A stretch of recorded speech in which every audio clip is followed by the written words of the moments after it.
টাঙ্গাইলের সখীপুর উপজেলার কাকরাজান ইউনিয়ন। এই কাকরাজান ইউনিয়নের পলাশতলী বাজারটি পাকিস্তান আমলে এই বাজারটি গড়ে ওঠে। পাকিস্তান আমলে এই বাজারটি গড়ে ওঠার সময় তখনকার সময় এই বাজারটিতে প্রচুর ধান এবং এই এলাকার যে সকল কৃষক মানুষ রয়েছেন তাদের উৎপাদিত বিভিন্ন পণ্য সামগ্রী এই বাজারটিতে নিয়ে আসতো। সপ্তাহের রবিবার এই পলাশতলী হাটবার এই একদিনই এই পলাশতলীতে হাট থাকে। এই পলাশতলী এই হাটকে কেন্দ্র করে এই আশপাশের মানুষজন এই হাটে বিভিন্ন পণ্য সামগ্রী নিয়ে আসেন এবং এখানে লোকজন তাদের প্রয়োজনীয় জিনিসপত্র এই বাজারটিতেই তারা কেনাকাটা করেন। বিশেষ করে এই এলাকার যারা কৃষক রয়েছেন তাদের বিভিন্ন উৎপাদিত শাক সবজি তরি তরকারি এবং ধান পাট সহ বিভিন্ন কৃষিজাত পণ্য এই বাজারটিতে বিক্রি করে থাকেন। সপ্তাহের রবিবার এই বাজারটিতে হাটবার থাকে। এই বাজারটি পূর্বের ইতিহাস এবং বর্তমান অবস্থা সম্পর্কে জানব এই এলাকার স্থানীয় মানুষজন এবং ব্যবসায়ী এবং এখানে যারা কেনাকাটা করতে এসেছেন তাদের কাছ থেকে এই বাজারটি সম্পর্কে জানার চেষ্টা করব। আপনি কি নিয়ে আসছেন আজকে হাটে? বিলাতি আর কুমড় নিয়েছি। এগুলো নিয়ে আসছেন, এইগুলো কি আপনার নিজস্ব ক্ষেতের বাগান? নিজের ক্ষেতের আমার। নিজের ক্ষেতের? কিরকম ক্ষেত করছেন? বাড়ির মধ্যে ভালোই করছি বাগান। মানে এটা কি বাণিজ্যিক ভিত্তিতে না নিজেরা খাওয়ার জন্য? নিজেরা খাওয়ার জন্য করি, বেচবার জন্য করি। বেচবার জন্য করেন? আচ্ছা, আজকে এইগুলা কি কয়টা বেচছেন? হ্যাঁ বেচছি। কয়টা বেচছেন? একটা বেচছি আর একটা দাম করতেছে 100 টাকা। 100 টাকা দাম। আর একটা কুমড় 50 টাকা বেচছি। কত হলে বিক্রি করবেন? এটা অনেকজন 100 টাকা চাইতেছি। কত নিব? 100 টাকা কয় দেই নাই। আমাকে এই এলাকার যাবতীয় জিনিসপত্র আমাকে এই এলাকারই সব জিনিস আবার দিতে মানছে। আপনাদের এই এলাকায় সবচেয়ে ভালো কি ধরনের জিনিসপত্র উৎপাদন করে? আচ্ছা, কফি পাওয়া যায়, মরিচ পাওয়া যায়, তারপরে আপনার যে এই মাছ, দুধ, প্রায় সব জিনিস ইনশাল্লাহ পাওয়া যায়। চাপড়ি কয় এইগুলা? হ্যাঁ, এইগুলা চাপড়ি কিভাবে বিক্রি করেন? কেজি করে বিক্রি করেন? কত কেজি বিক্রি করেন? 200 টাকা কেজিতে বিক্রি করেন। মনে করো 5 বছর 7 বছর। 5 বছর। আপনি কোন এলাকা থেকে আসছেন এখানে? এই বাগেরবাড়ি গ্রাম। আচ্ছা, মানে এইগুলা কি আপনার নিজস্ব ক্ষেতের? না, কিনা। এগুলো আপনার সব কিনা বিক্রি করেন? হ্যাঁ। এই যে বিক্রি করেন তাতে আপনার লাভ কেমন? লাভ কিছু হয়, কিছু তো হয় আর কি। এই সবগুলা কি বিক্রি করতে পারবেন? কত হয় দেখি, কত থাকে এরকম আর কি হয়। এই হাটটাই করেন না অন্য হাটেও যান? অন্য হাটে যাই। অন্য হাটেও যান? হ্যাঁ। এই হাটে লোকজন কেমন দেখতেছেন? মোটামুটি আছে আর কি। মানে লোকজন হয়? হ্যাঁ। এই কয়টা পর্যন্ত এখানে দোকান করবেন? এই 5টা। 5টা পর্যন্ত চলবে। হ্যাঁ। আপনি কি কিনছেন? আমি কাঁচামরিচ কিনছি। আর কি কিনবেন? আর আপাতত কিছু কিনবো না, আমার কিনা শেষ হয়েছে। পেঁয়াজ কিনছি, রসুন কিনছি। মানে এই যে সপ্তাহে যে এখানে হাট বসে, প্রতি হাটে আসেন? আমি রেগুলার আসি না, মাঝে মধ্যে আসেন। জি। এই যে এখানে যে জিনিসপত্র, আসলে জিনিসপত্রগুলো আসলে টাটকা না 2-1 দিনের বাসি? না, একদম টাটকা। এখানে তো সবসময় টাটকা জিনিস পাওয়া যায়, গ্রামীণ বাজার। আপনি সিম আনছেন বাজারে? বাজারে সিম আনছি। কেমন দাম কত চাইতেছেন? 80 টাকা। 80 টাকা কি কেজি? 80 টাকা। সিম কিনে কেউ? কিনে না? কতটুকু বিক্রি করছেন? 1.5 কেজি বিক্রি করছি। আপনি কি কিনছেন? গুড় কিনছি। গুড় কত কেজি? 2 কেজি।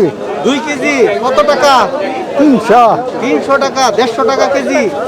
কি আখের গুড় না এই আপনার খেজুরের গুড় কিনছেন? ডিমার দিল 2 300। আপনি কি আনছেন? আমি লাউ আনছি আর দুধ আনছি। লাউ আর দুধ? জি। এই লাউ কি বিক্রি করতে পারছেন? বিক্রি করতেছি, কিছু হিমশিম খেয়ে গেতেছি আর কি। আচ্ছা, কতটুকু জায়গায় লাউ করছেন? লাউ করছি 15 ডিসিম জায়গা মধ্যে। 15 কাঠা? হ্যাঁ, 15% 15% জায়গায় আপনি করছেন? জি। আচ্ছা, এই যে লাউ করছেন, যে খরচ আপনি করছেন, টাকা উঠছে? টাকা মোটামুটি আর কি ভালো আলহামদুলিল্লাহ। উঠছে তো টাকা। হ্যাঁ উঠছে ইনশাল্লাহ। এই যে লাউগুলো আনছেন সবগুলো বিক্রি করতে পারবেন? 4 জন আছে, বিক্রি করা যাবে ইনশাল্লাহ। যাবে না? জি। আপনি কি এটা কি আপনার বাড়তি ফসল না এগুলাই করেন আপনি? আমি এই কৃষিকাজই করি। আজকে এই হাটে কি কিনতে আসছেন? আজকে মূলত আসছিলাম হাঁস কেনার জন্য, দেশি হাঁস আর দেশি মুরগি কেনার জন্য আসছি, আর কিছু পেঁপে, দেশি জিনিস যেটা মানে পিওর। আমরা তো ঢাকা শহরে থাকি, অনেক কিছু চিন্তা ভাবনা করি যে দেশি কি পাওয়া যায় আর কি, এই জন্য আসা আর কি মূলত। এই আজকে কি কি কিনছেন? এখন হাঁস কিনলাম, তারপরে পেঁপে কিনেছি, এরপর লাউ কিনবো, আরো অনেক কিছু কিনবো আর কি, দেখি কি কি কেনা যায়। আপনি শহরে বাজার করেন, জি। এবং এই গ্রামের যে এই হাটটা জি। আপনি বাজার করলেন, তাতে জি। শহর এবং এই গ্রামীণ যে হাটের পার্থক্যটা কি বুঝলেন জিনিসপত্র? শহরের হাটে আর গ্রামের হাটের ভিতরে পার্থক্য বলে টাটকা জিনিস পাওয়া যায় এখানে, এর ন্যাচারাল জিনিস যেটা একদম কেবল কৃষকরা ক্ষেত থেকে নিয়ে আসছে। আর শহরে যেটা যায় সে তো একদিন আগে যায় একদিন পরে যায়, ওটা একটু বাসি হয়। আর এখানে টাটকা জিনিস পাওয়া যায়, ন্যাচারাল জিনিস পাওয়া যায়, এটাই ডিফারেন্স আর কি। দামের ক্ষেত্রে শহরের চাইতে এখানে দামের পার্থক্য খুব একটা ডিফারেন্স নাই আসলে, শহর আর গ্রামের ভিতরে দামের পার্থক্য খুব একটা ডিফারেন্স নাই, সামান্য কিছু ডিফারেন্স। এখন দামের ভিতর থেকে শহরের মাল তো অ্যাভেলেবেল যায়, এখানে মাল সংক্ষিপ্ত, সেই জন্য দামের খুব একটা ডিফারেন্ট নাই। এখানকার জিনিসগুলো টাটকা, হ্যাঁ, যে পিওর, হ্যাঁ, যে টাটকা থাকে, যে ন্যাচারাল দেখে কিনা যায়, এইটাই সুবিধা আর কি। আপনি এই এলাকায় শুধু কি বাজার করতে আসছিলেন না অন্য কি? না, আমি এখানে বেড়াতে আসছি। আমি প্রতি বছর যখন এই এলাকায় বেড়াতে আসি তখন এই হাটে আসি আর এই হাটটা অনেক নাম করা আর কি, কিন্তু আগের মতো জলুসটা নাই এই হাটে। যে আগে প্রচুর মানুষ দেখতাম, অনেক জিনিস উঠতে, এখন আর সেই জিনিস নাই, সংক্ষিপ্ত কিছু উঠে আর কি। আসলে এই যে হাটের এই গ্রামীণ এই সকল হাটগুলার যে মানুষ যে আগের যে জমজমাট ভাবটা, যে জমজমাট ভাবটা নাই, এটা নাই। কারণটা কি ভাবে মানে মনে করতেছেন? আসলে আগের মতো গ্রামে মানুষও নাই, এলাকার মানুষজন অনেকে বিদেশে চলে গেছে, বাইরের দেশে থাকে, তাতে মানুষই তো কম, মানুষই কম। আর বাজার একটু পর পর আগে অত বাজার ছিল না, এই বাজারটা ছিল বড় বাজার। এখন বিভিন্ন এলাকায় বাজার হয়েছে, গ্রামে গ্রামে ছোট ছোট বাজার হয়েছে, এই জন্য এই বাজারের উপর চাহিদাটা একটু কম হয়ে গেছে, এই জন্য ছোট হয়ে গেছে আর কি। আপনি কি নিয়ে আসছেন? মূলা। মূলা। হ্যাঁ। মূলার কি ক্ষেত করছেন? জি। কতটুকু জায়গায় করছেন? যাই কিছু মনে করেন 10 ডিসিম। এই যে মূলা করছেন, যে টাকা খরচ করছেন, টাকা ওঠে না, টাকা উঠবে না, টাকা উঠবে না? না, কি না। কারণে উঠবে না? ওই দাম নাই, দাম নাই? বাজার নাই। দাম তো অন্য জায়গায় আছে, দাম তো মূলার তো দাম ভালোই পাওয়া ও যায়। বাজার দাম নাই, দাম নাই মূলার। ও, আপনার শাকসবজি তরকারি জন্য মুখকপি বেচে 10 টাকা কেজি, তেলে 5 কিলো তো। এই মূলা দাম নাই, 2 গাড়ি মূলা 3 গাড়ি মূলা 20 টাকা মাত্র, 20 টাকা 10 টাকা আলি। এটা কি এই যে আপনার এই মূলা ক্ষেত করছেন, কত টাকা খরচ গেছে আপনার? বহুত খরচ গেছে, কত খরচ গেছে? তিনবার আরো বেশি, 3,2400, 3বার মূলা বেশি, তার মানে তো মনে করেন যে তাও 3,800। বিক্রি কি শেষ পর্যায়ে না আছে আরো? শেষে এলো। শেষ পর্যায়ে। হ্যাঁ। এটা হলো পলাশতলী বাজার, বাগেরবাড়ি, হামুদপুর, চকপাড়া মাঝামাঝি। আমরা জন্মিয়া দেখতেছি যে বেচা কিনি মোটামুটি আম, কাঠল, খড়ি, কাপড় চোপড় বেচা কিনি হয়েছে। এখন বর্তমান কম, ঠিক আছে। এখন বেচা কিনি মনে করুন যে কাপড় চোর ওঠে না, আম কাঁঠাল পা কাঁঠাল ওঠে, কাঁচা কাঁঠাল হেবা ওঠে না, বুঝছেন। এখন দুধ, মাছ, তরু তরকারি এইটাই বেচা কিনি হয়। মানে আপনারা কত বছর যাবত এইখানে বাজার ঘাট করতেছেন? মানে কত বছর যাবত আপনারা করতেছেন? আমরা করতেছি মনে করুন যে এই বয়স হলো 59, বুঝ মানুষই করতে আমরা করতেছি। এই অঞ্চলে উৎপাদন হয়, হেডি আসে, ও বেশি ফাঁকে থেকে আসে না। এইখানকার যারা কৃষক আছে তাদের উৎপাদিত জিনিসপত্র এখানে নিয়ে আসে। জি জি জি। আজকে আপনি কি কিনছেন?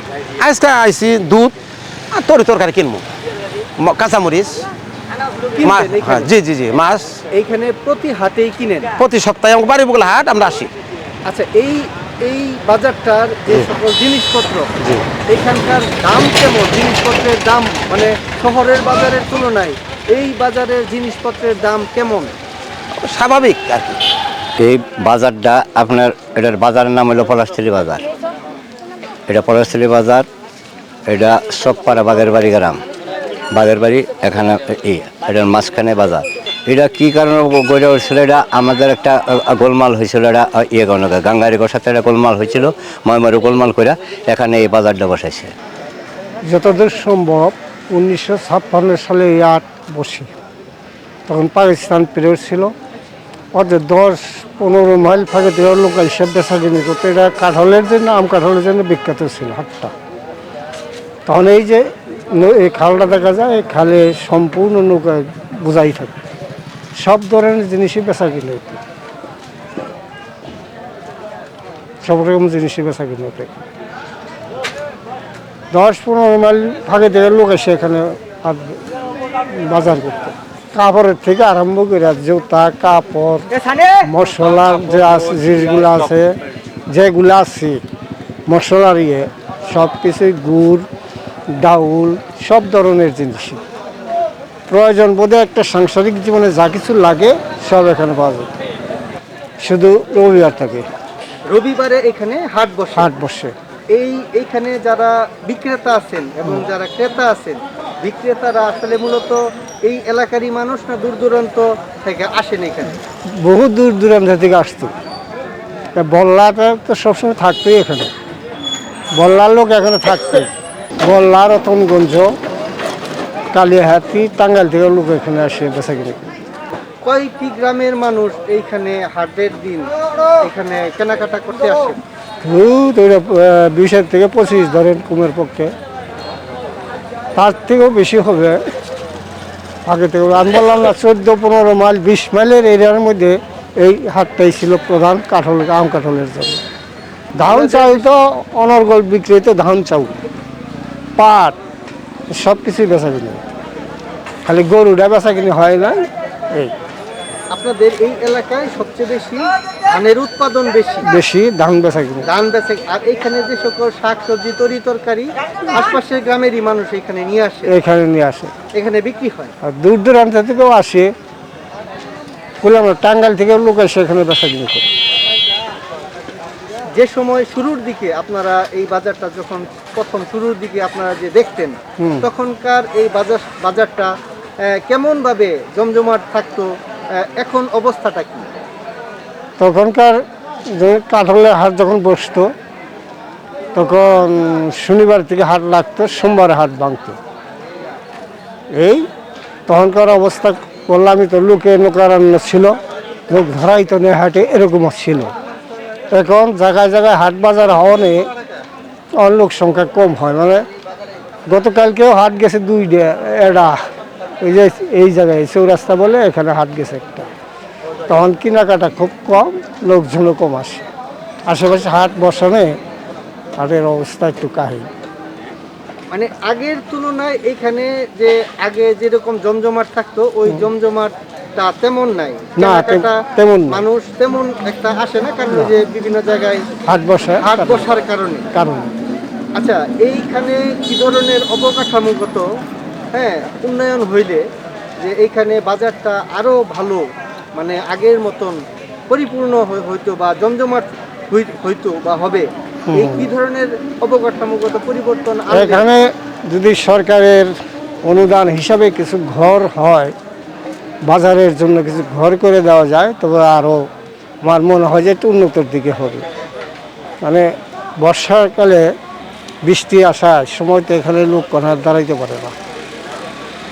এই জায়গার একটু হইলে সরকারের অনুদান হিসাবে কিছু ঘর হলে অনেক উন্নত হবে আমার মনে হয়।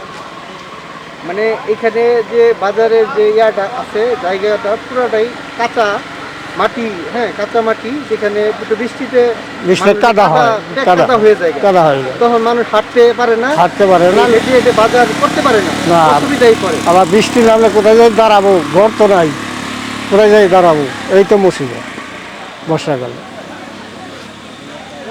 এখানকার যারা বাজার কমিটি আছেন, তাদের কোনো ব্যক্তিগত বা কমিটির কোনো উদ্যোগ আছে কিনা বাজারটা একটু উন্নয়ন করার ক্ষেত্রে? কমিটি তো আমি একজন কি করি, উদ্যোগ তো জায়গায় জায়গায় আমি দরখাস্ত দিয়ে রাখছি, অনেক দরখাস্ত দেওয়া আছে এটার উন্নয়নের জন্য। আমরা পাইছি কি, প্রথম পাইছিলাম ওই ঘরটা, তারা যে পিছে ঘরটা দেখা যায় এইটা পাইছিল, এইটার অনুদান পাইছে, অনেক ছিল, চেষ্টা ছিল। তখন চেয়ারম্যান ছিল শামসুল হক পান্না ইন্দ্রাজনী। এনে যে ঘরগুলোর কাঠামো অবকাঠামো গঠন করার কথা ছিল, ওইগুলি ইন্দ্রাজনী যে চেয়ারম্যান ছিল শামসু, ওই কাইটা নিয়ে ওর ইন্দ্রাজনী সেগুলো করছিল। দরখাস্ত দিয়ে আমরা অনেক হয়েছিলাম। মানে এখানে এই যে বর্ষাকালে এরকম লোক জমজমাট হয়, এখনও জমজমাট হয় পানি দেখার জন্য, নৌকায় চড়ার জন্য দূর দূরান্ত থেকে এখনও লোক আসে ওই বর্ষাকালে। তাহলে এই যে একটা ব্রিজ করছে, পাশে একটা করছে, যে ওটাও হয় পরিপূর্ণ হয় নাই। খোলা জায়গায় বসেন। শেডগুনাতেও বসে, খোলা বাজারেও এখনো বসে। এই যে কিছু লোক দেখেন যে এরা খোলা বাজারে বসছে, আর ঘরটা কিছু লোক বসছে। এই হাটের দিন এই বাজারটা কখন শুরু হয় আর কখন শেষ হয়? 12টার থেকে শুরু হয় এটা, 12টাতে না? 12টা থেকে সন্ধ্যা 6টা-7টা পর্যন্ত। আগে তো বললাম, আগে হয়তো আপনার শনিবারের থেকে হাট বসতো, শনিবার রবিবার সোমবারের দিন 10টা-12টার সময় শেষ হতো। এখন লোকজন কমে, হাট এখন রবিবার 12টার থেকে বসে। সকালের থেকে কিছু কিছু দোকানপাট আসে, 12টা থেকে শুরু হয়, সন্ধ্যা পর্যন্ত চলে। সন্ধ্যা পর্যন্ত চলে, মানে দিনের আলো যতক্ষণ থাকে। যতক্ষণ থাকে। এনে তো এখানে যে লাইটিং এর ব্যবস্থা নাই। না, লাইটের ব্যবস্থায় থাকার ব্যবস্থা নাই, এই পানির ব্যবস্থাও তেমন নয়। আমরা ওই কমিটি থেকে কটা টেবিল করছিলাম, একটা টেবিল সেটা আছে, ওই একটাই শুধু, একটা কুলার। আচ্ছা, আরেকটা কথা আপনার কাছে জানি যে এই বাজারটাতে এই মানে আপনাদের যে এলাকার মানুষজন আছেন, যাদের যে কৃষক আছেন, তাদের কৃষি পণ্য এই বাজারটাতে, এই হাটটাতে বিক্রি কইরা তারা কি মানে উৎসাহিত হচ্ছেন কিনা কৃষি উৎপাদনে? হ্যাঁ, কৃষি উৎপাদনে অনেক লোক উৎসাহিত। এখানে ধান, শস্য, কলা এই সমস্ত জিনিস বেচা কিনে হয়। তারা আরাম পায় কি একটু কাছে বাজার, এখানে বেচে যেমন ক্যারিং খরচাটা একটু কম পাইলেও তারা খুব উৎসাহ বোধ করে। এখানকার যে সকল মানুষজন রয়েছেন এই বাজারটিতে যারা এসেছেন কেনাকাটা করতে, পাশাপাশি এই এলাকার লোকজন এবং বাজার কমিটি এবং বিক্রেতাদের সঙ্গে দীর্ঘক্ষণ আমরা কথা বলেছি। এই বাজারটি সম্পর্কে আমরা অনেক কিছুই জানতে পেরেছি। এই বাজারটি গড়ে ওঠার ফলে এখানকার গ্রামীণ জীবনে ব্যাপক একটি পরিবর্তন এসেছে। একটা সময় এই অঞ্চলে খুবই কম বসতি ছিল।